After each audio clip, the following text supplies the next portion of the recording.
बोलिए भागवत ग्रंथ की जय हो, जय जय सुख सागर ग्रंथ की जय हो। जय श्री गणेशाय नमः। सदा भवानी दाहिने सन्मुख खड़े गणेश, पांच देव निधि रक्षा करहे ब्रह्मा विष्णु महेश। जिन जोगिराज सुखदेव जी ने संसार रूपी सर्प से डसे हुए राजा परीक्षित को मुक्ति प्रदान की, उन ब्रह्म स्वरूप योगीराज को नमस्कार हो। वैश्वत मनु के पुत्रों की कथा। नर से नारी हो गए सुधुम्न राजकुमार, देखि बुद्ध मोहित भये ब्याहे सुंदर नारी। राजा परीक्षित ने कहा, हे ब्राह्मण, अब तक आपने सब मनुओं का तथा उनके पुत्रों का वर्णन किया है।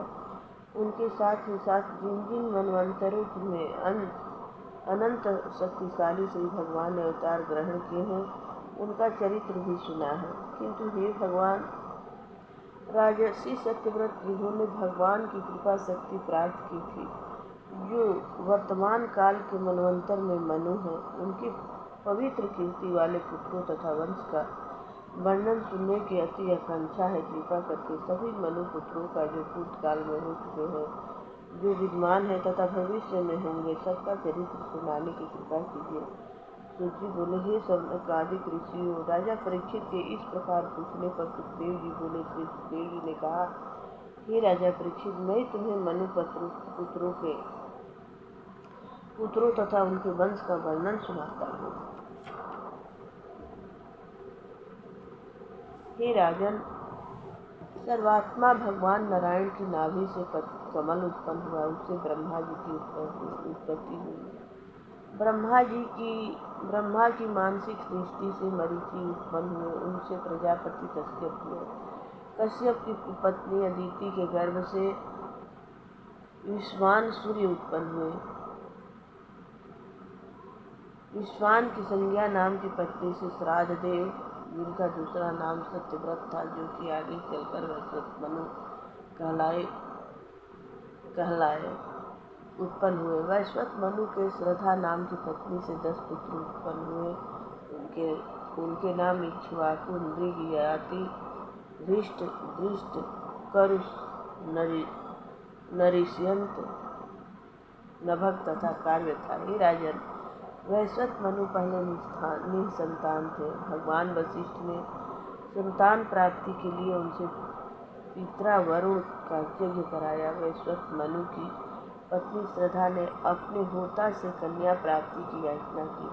तब होता ने श्रद्धा के कथन अनुसार यज्ञ कुंड में कन्या के लिए आहुति दी। तब पुत्र के स्थान पर कन्या का जन्म हुआ, जिसका नाम ईला था।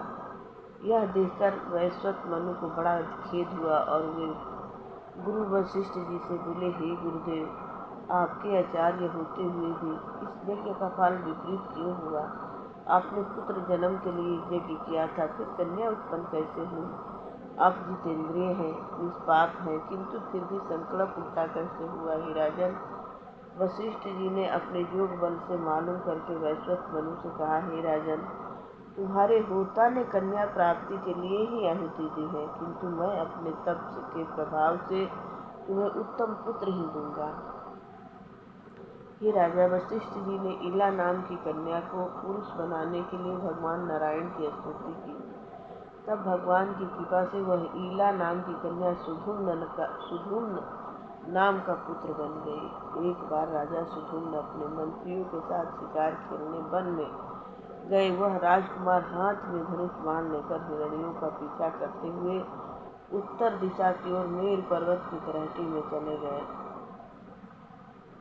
उस वन में भगवान शंकर पार्वती के साथ विहार करते हैं। वहां प्रवेश करते ही राजकुमार सुधुम्न स्त्री हो गए। उनका घोड़ा घोड़ी हो गया तथा उनके सब साथी भी स्त्री हो गए। यह देखकर उनका चित्त बड़ा खिन्न हुआ। राजा परीक्षित ने पूछा, हे राजन, उस मेरु पर्वत की तलहटी में ऐसा कौन सा गुण था जिसके कारण ऐसा हो गया?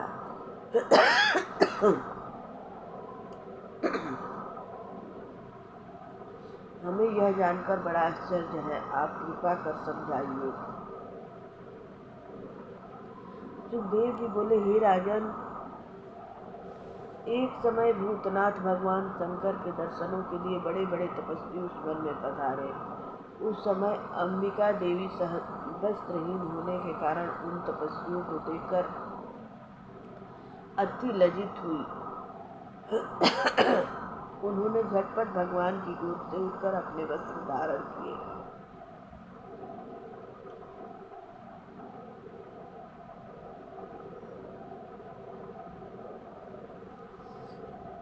उन तपस्वियों ऋषियों ने भगवान गौरी शंकर को विहार करते हुए देखकर वहां से लौटकर बद्रिकाश्रम को भगवान नारायण के दर्शनों को चले गए। तब भगवान शंकर ने भगवती अंबिका को प्रसन्न करने के लिए यह कहा कि जो पुरुष इस स्थान में आएगा वह स्त्री हो जाएगा। हे राजन, तभी से कोई पुरुष वहां प्रवेश नहीं करता है। इसी कारण राजा सुधुम्न स्त्री हो गए। जब सुधुम्न वन में विचर रहे थे, उसी समय वे बुद्ध के आश्रम पर पहुँचे। बुद्ध ने बहुत सी स्त्रियों को तथा उस परम सुंदर स्त्री को अपने आश्रम पर देखा तो उन्होंने उसके साथ विवाह किया। उस सुंदरी से बुद्ध के द्वारा पूर्वा नाम का पुत्र उत्पन्न हुआ। जब सुधुम्न स्त्री हो गए थे, तब उन्होंने वशिष्ठ जी का स्मरण किया। सुधुम्न की यह दैविक दशा देखकर वशिष्ठ जी को बड़ा दुख हुआ। उन्होंने सुधुम्न को पुरुष बनाने के लिए शंकर जी की आराधना की।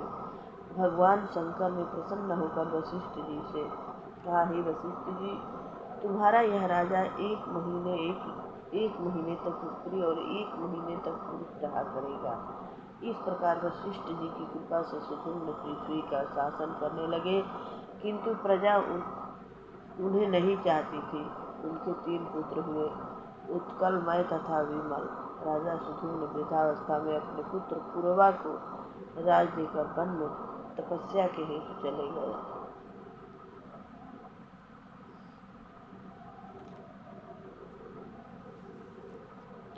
प्रेम से बोलिए मंगलमय भगवान की जय हो। जय भगवान विष्णु की जय, भागवत भगवान की।